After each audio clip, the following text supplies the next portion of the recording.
कल मुलाकात हुई आप? नहीं, ऐसा कुछ नहीं है। हम भी यहाँ आए, आने के बाद पता लगा कि मुख्यमंत्री जी भी आ रहे हैं, तो भाई वो आए उनका काम है, हम आए अपना काम है। लेकिन माना जा रहा था कि आप मुलाकात करने आए हैं, शादी के लड्डू खिलाने आए हैं। नहीं, लड्डू तो ख़त्म हो गया, वहीं कहाँ से ले आएंगे। आपके बेटे ने पुष्टि की थी कि आपकी मुलाकात हुई। हो सकता है, हमसे कोई बात नहीं है, उनको सूत्रों के हवाले से जैसे आप लोग चला रहे हैं खबर मिली हो, लेकिन ऐसा कुछ आपने नहीं है। कोशिश की थी मिलने की? नहीं, देखिए मैं कोशिश क्यों करूं, हम कोशिश क्यों करेंगे, सवाल इस बात का है।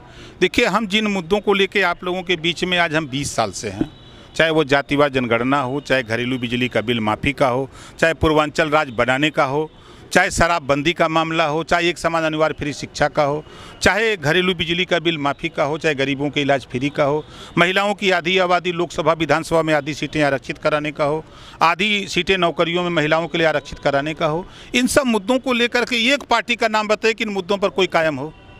बात तो सब बड़ी बड़ी करते हैं, महिला सशक्तिकरण, बेटी पढ़ाओ बेटी बचाओ, तो आप कानून क्यों नहीं उनके हाथ में दे देते? आधी सीटें आरक्षित कर दो, खुद लोकसभा विधानसभा में बना कानून बना लेंगी। जब हमारी बेटियां दरोगा बन के, सीईओ बन के, एसपी बन के निकलेंगी वर्दी पहन करके फोर्स के साथ, तो उनके ऊपर अपराध करने वाला छोड़ के प्रदेश नहीं देश भाग जाएगा।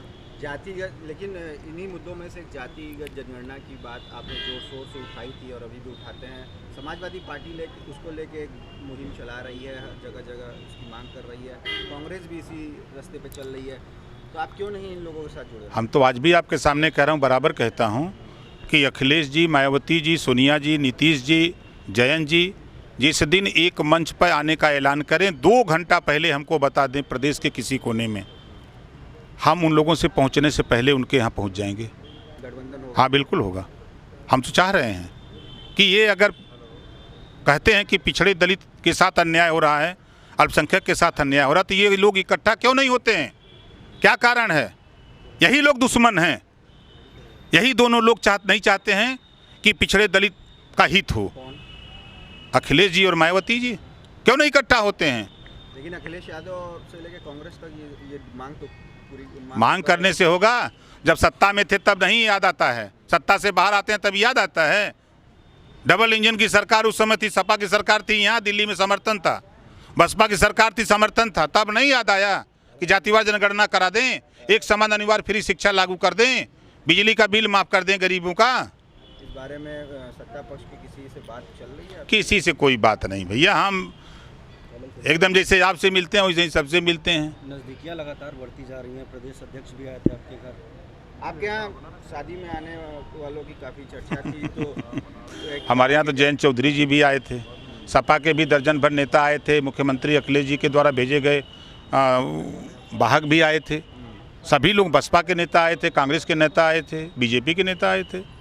अब बीजेपी के नेता आप लोगों को ज़्यादा इस नाते दिखाई देते हैं भाई, जैसे बारात में दुल्हा, तो सबको दिखता है, सरकार उनकी है, तो ताम झाम है, मार पुलिस फोर्स लग जाती है तो लगता है कि मंत्री जा रहे हैं। अब आप अकेले गाड़ी से बैठ के जाइए तो कोई ताकेगा? यही है और कोई कहानी नहीं है। कॉमन सिविल कोड को लेकर के खूब चर्चा हो रही है, इस पर ऐतराज भी जताया जा रहा है, आपका क्या पक्ष है?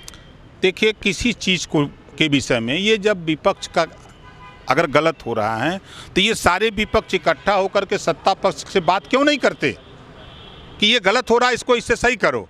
खाली आपके चैनल पर आकर के बोल देने से तो बात नहीं बनेगी, वो बैठ करके इसका निस्तारण तो करते। आज बेरोजगारी चरम पे है, बोल तो रहे हैं, फिर आप बैठ करके सभी लोग एक साथ क्यों नहीं मंथन करते? महंगाई पे आप क्यों नहीं बैठ करके मंथन करते? सभी दल के लोग, चाहे सत्ता हो पक्ष हो चाहे विपक्ष हो। ट्विटर पे विरोध दिखाते हैं, खाली ट्विटर, एक घर ठंडा में एसी में बैठे रहते हैं, अब बस निकाले मोबाइल खटाखट ट्वीट कर दिए जा, अब तब आप लोग परेशान रहिए। गाजीपुर लोकसभा उपचुनाव की तैयारी की जा रही है, किसको समर्थन दे रहे हैं? हमारी पार्टी चुनाव अकेले लड़ेगी, हम भी चुनाव की तैयारी में लगे हुए हैं। लोकसभा से पहले जाति जनगणना कराने की बात विपक्ष कर रही है, खासकर बिहार में इसकी आवाज़ बुलंद हो रही है, तो क्या उत्तर प्रदेश में आप इसकी आवाज़ बुलंद करेंगे, जैसे आप लगातार बोलते आ रहे हैं? हम 20 साल से इस बात को कह रहे हैं, बसपा भी सरकार सत्ता में थी तब भी नहीं सुनी, सपा सत्ता में थी तब भी नहीं सुनी, कांग्रेस सत्ता में थी नहीं सुनी, बीजेपी सत्ता में नहीं सुन रही है। तो फिर कौन करेगा? अभी सत्ता से बाहर ये भी हो जाएंगे तो ये भी शुरू कर देंगे कि नहीं जातिवाद जनगणना होनी चाहिए। जब सत्ता में नहीं थे तो बोल ही रहे थे।